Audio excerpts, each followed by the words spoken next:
мен сіздерге видеоға ферманың бағасын қалай есептеу үшін мен сіздерге видеоға қазір жазып қояйын деп отырмын. Мысалы, мына ферма 110 евролық ферма.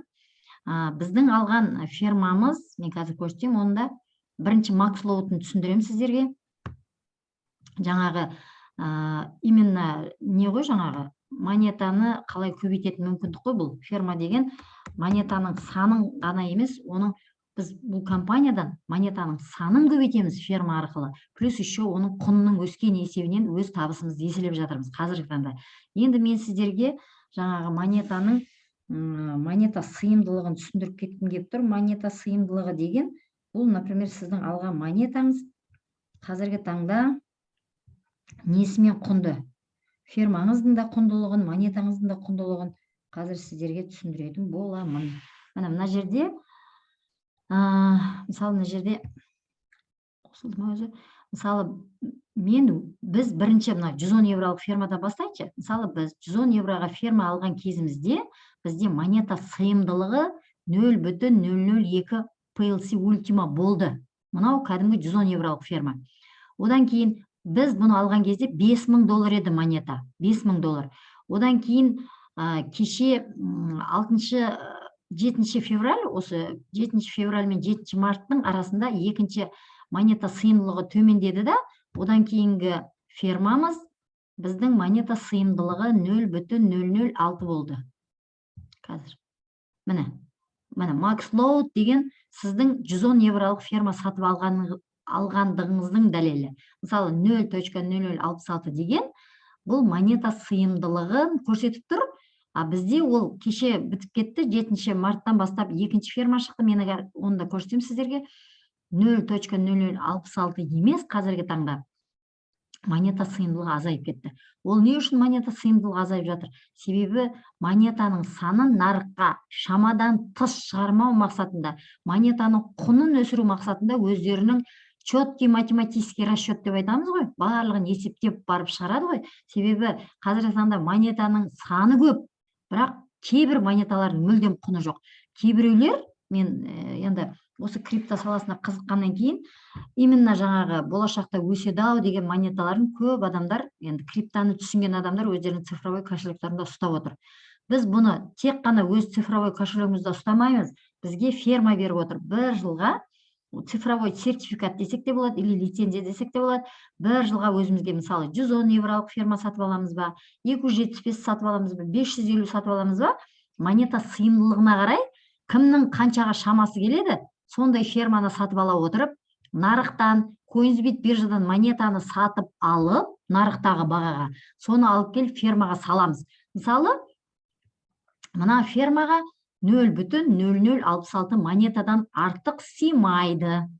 Себебі Макс Лоуд деген сыятын монетаның санын көрсетіп отыр. Ал енді бұл фермаға тағы да жаңағы бұнияқтан жинаған ақшаларыңызды өздеріңіз білесіздер, оның құнды екенін. Тағы да ары қарай жинағыларыңыз келсе, өздеріңіздің жаңағы қайттан қайталап айтам, шамаларыңызға қарап, сіздер міндетті түрде өздеріңізге қайтадан ферма алып аласыздар. Мысалы, мен өзіме мынандай стратегия қойдым. Әр айда жоқ дегенде 110 евролық фермадан жоқ дегенде екеуін алам деп. Себебі продукт нарыққа енді шықты.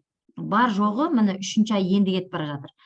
Біріншіден, екіншіден монетаның құны өсіп жатыр. Плюс еще ферма бізге әр ай сайын монета сыйымдылығын азайтып жатыр. Плюс еще монетаның шығарылымы азайып жатыр.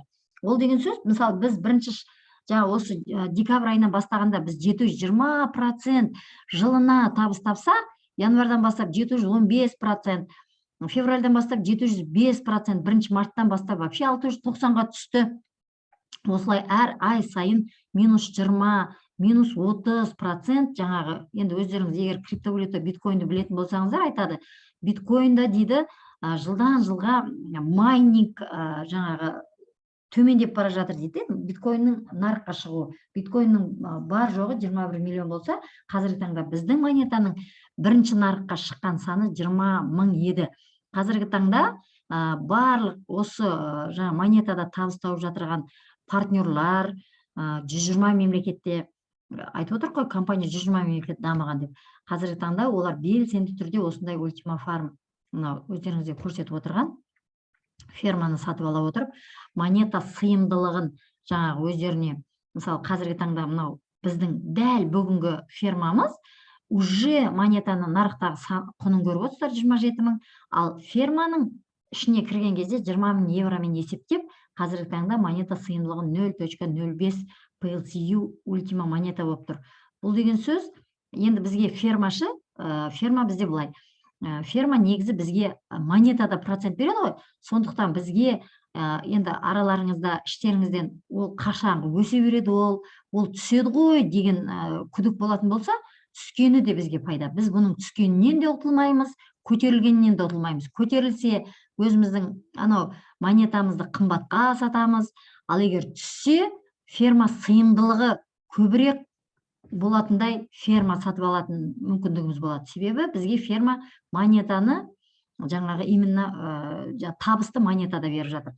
Қазіргі таңда міне өздеріңізге көрсетіп отырмын, 31 мартқа дейін біздің ферманың сыйымдылығы 0. монета сыйымдылығы 110 евролық фермаға. Барлық фермаға тікелей қатысы бар. Мен просто сіздерге именно 110 евролық ферманы көрсетіп отырмын.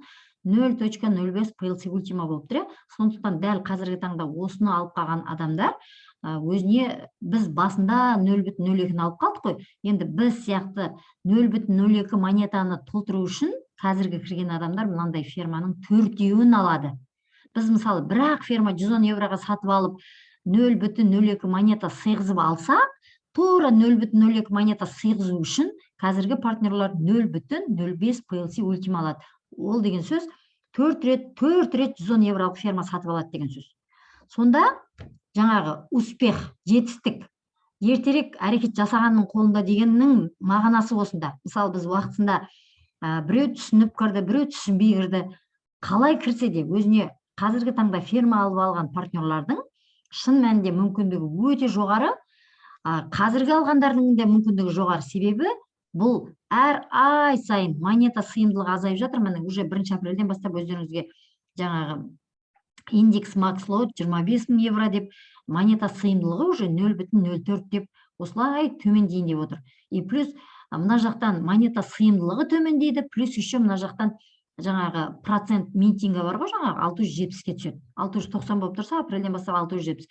Осылай компания өзінің монетасын жаңағы қалай деп айтады, дұрыс стратегиялық жоспармен қазіргі таңда кәдімгі өзіміз сияқты қарапайым халыққа өзінің ақшасын еселеп алатындай керемет бірегей мүмкіндік беріп отыр. Мысалы, біздің жаңағы бірінші алғашқы монетамыз, мысалы 0.02 деп отырмын ғой мен.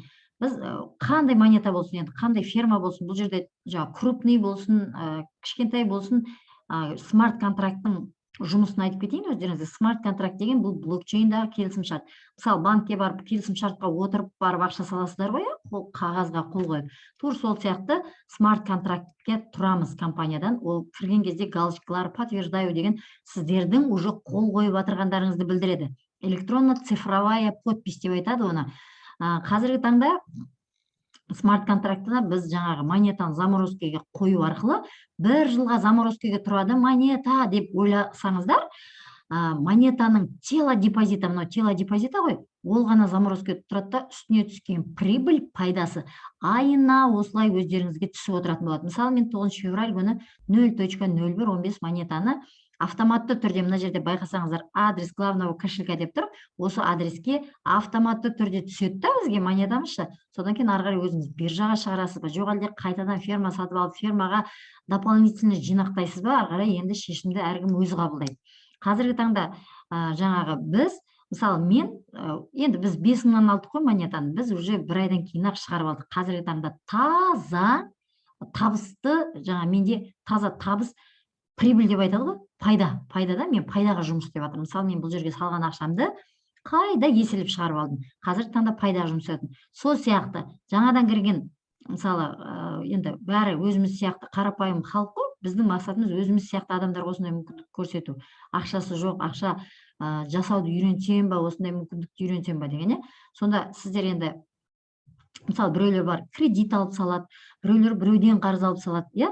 Сіздер негізі кредит алып сал, біреуден қарыз алып сал деп отырған жоқпын. қандай мүмкіндікті пайдалансаңыз да бұл жерде ұтылмайсыз. Себебі сізге монетаға қарасаңыз, міне сіздің монетаңыз, салған монетаңыздың жартысын уже сіз келесі айда шығарып аласыз, одан кейінгі жартысын келесі айда шығарып аласыз. Ал енді сіз жаңағы ферманы сатып алуға ақша жұмсадыңыз ғой, енді біреулер айтады, ол фермасы лишний екен деп та. Енді ферманы тегін берсе, компанияға түк те пайда болмайды ғой. Сондықтан бізге ол ферманы продукт ретінде сатып отыр да, плюс еще сол сатып отырған продуктысын 100%-ін өзі алып отырған жоқ қой, 30% алып маркетингқа беріп отыр. Сондықтан дәл қазіргі таңда маркетинг арқылы да табыс табатын адамдарға, мысалы ақшаңыз жоқ, бірақ сіз осы жерге тіркеліп барып ақшасы бар адамдарға өзіңіздің біліміңіз арқылы табыс табатын мүмкіндігіңіз бар. Соның бірі өзім. Мен бұл жерге келгенде менің де ақшам болмаған.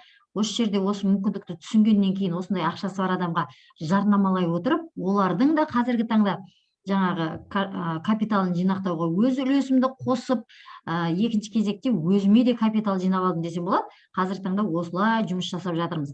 Одан кейін бұл жаңа технология, қайттан қайталап айтамын, блокчейн технология. Мынау кейінгі шыққан жаңағы біздің фермамыз, алдыңғы жаңағы мына жерден сәл монетасы жетпей қалған 0,0037. Егер мына жер 0,0066 болғанда, мына жерде кішкентай астыртып жіберейін десем уже бармай қалды. Мынау екінші ферма, жаңа монета сыйымдылығы азайған. Қазіргі таңдағы ферма уже бұдан да аз 0,005 болып, міне мына тұрған цифра 0,005 PLC Ultima 110 евролық ферман. Қай ферманы алсаңыздар да осылай болып, жаңағы қазіргі таңда 0,05 0,005. Енді осы 0,0 монетаны мысалы 110 евролық ферманы алғыларыңыз келсе, өздеріңіздің ultima.com деген сайтқа кіріңіздер. Мен қайтып есептейтінді қазір көрсетем. Мысалы осындай өздеріңіздің сайттарыңыз бар, панель управлениеге кіресіздер да, телефон арқылы да кіруге болады. Сөйтіңіздер да, мысалы 110-ның қанша екенін білмей жатсаңыздар, обновить деген кнопканы басыңыздар, обновить. Сосын сіздерге шығады. Қазір цифровой долларда. Біз көбіне TRC20 пен жұмыс жасап жатырмыз. TRC20 таңдап, мына жерге галочка қойып, покупка деп бассаңыздар, сізге қанша доллар екені шығады. Бізде 110 евро пакеттің жаңа ферманың құны өзгермейді. Просто жаңағы біздің теңгеге шаққанда құнсыз болып баратыр ғой біздің теңгеміз. Соның есебінен біздің фермамыз қымбаттап жатыр. Айтпесем 110 еврода тұр. Енді оны сіздер қалай жаңағы теңгеге шаққанда қандай екенін білу үшін P2Cash деген обменник бар. Бізде қазіргі таңда біздің қалтамызға дұрыс келетін обменник. Мысалы, бұл обменникқа әрқайсыларыңыз тіркеліңіздер, верификациядан өтіңіздер. Міндетті түрде верификациядан өтіп жатырған кезде, әсіресе суретке түскен кезде өздеріңіздің удостоверенияларыңызға акцент қойыңыздаршы. Себебі біздің документімізді өзімізбен қосып тексермесе, P2Cash біз не қылады? Біздің суретіміз оларға дарым керек емес. Просто біздің документ өзімізге қатысты екенін тексереді. Міне 121-де 22 қанша болды? 66.603 болып кетті. Даже 604. Уже монета қазіргі таңда кеше 66 мың болып тұрған еді, бүгін уже 603. Осылай жаңа құны көтеріліп кете береді. Енді ары қарай микрофонды өшіреміз. Зумға кірген кезде микрофонды өшіріп кіреміз. Құрметті бизнес әріптестер, ол өздеріңізге де андай да, не емес просто. Мына жерде енді монета сыйымдылығын қалай есептейді? Үстіндегі монета сыйымдылығын копировать етіп аласыздар. Сөйтесіздер да, мына жерде 27.689 болып тұр. Бұны емес, где-то средний мынаны ала беріңіздер. Себебі анау ақша кірем дегенше, ақша деген бір пасте анау өтіп кетеді, сіздердің ақшаларыңыз келем дегенше дегенім ғой. Сосын мынаны бүйтіп басасыздар. 138 доллар шықты. 138 долларды аласыздар да, обменникті тағы да қоясыздар. 138. Қанша болды? 75 мың болды. 138 айына жаңағы монета сыйымдылығы 138. Енді айына түсетін табысты білу үшін ежемесячный копировать етесіздер, мына жерге қоясыздар. Сосын оны мына жерге айына қойып 79 долларды енді мына жақта TRC береміз. Не Каспий аламыз дегенді таңдайсыздар. Сол кезде екеуінің разницасы шығады. Мысалы, бізден TRC-ні бізге 544 пен сатқанымен, бізден TRC-ні көрдіңіздер ме? 489-ға алайын деп жатыр бұл пысықтар. Өткенде 500 болып тұрған еді. Сөйтеміз да, мына жерге 79-ді жазамыз. Бұлар да көп болу керек қой, ақша істеу керек. Соның өзінде бізге